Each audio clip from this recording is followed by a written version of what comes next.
Vieux-Coster, bonjour. Bonjour. Vous êtes directeur commercial au sein d'Adecco à domicile, donc une filiale du groupe Adecco. Donc le groupe Adecco, un grand groupe au niveau des ressources humaines, un des acteurs majeurs. Alors ça tombe bien, avec vous on va faire une interview ressources humaines dans le secteur des services à la personne.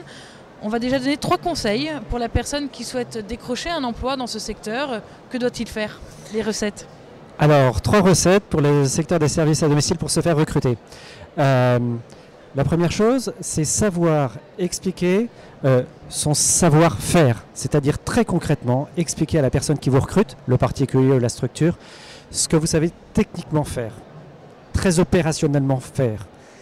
La deuxième chose, c'est expliquer vos connaissances sur les secteurs des services à domicile.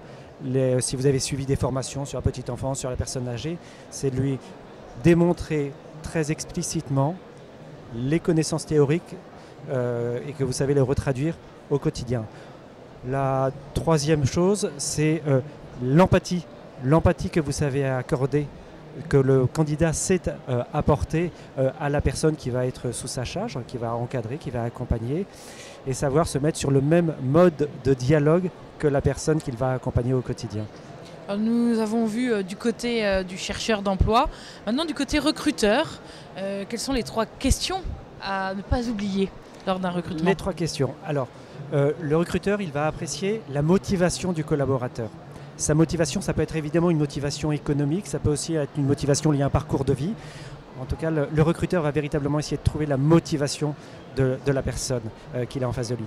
La deuxième chose, ça va être sa fiabilité. Sur le métier de service à domicile, c'est très important. Savoir si les réponses sont vraies et si le oui du candidat est un vrai oui et si le non du candidat est un vrai non. Savoir dire les choses très ouvertement. Le troisième élément, c'est d'être très ouvert, très intègre sur son planning, ce qu'il a envie de faire, ce qu'il a envie de faire, ce qu'il ne souhaite pas faire, savoir poser des limites. Voilà les 3 conseils. D'accord. Enfin, pourquoi passer par Adecco à domicile? Adecco à domicile parce qu'il y a peut-être quelques années d'expérience et de savoir-faire en matière de recrutement. C'est un groupe qui est leader des ressources humaines. Sur Adecco à domicile, on met en place des protocoles très normés pour essayer de recruter au mieux. Et c'est un gage de sécurité que d'avoir un tiers de confiance qui vous accompagne sur ces activités-là. Luc Vieux-Coster, je vous remercie pour tous ces conseils. Je rappelle que vous êtes directeur commercial au sein d'Adecco à domicile, une filiale du groupe Adecco. À très bientôt. Merci.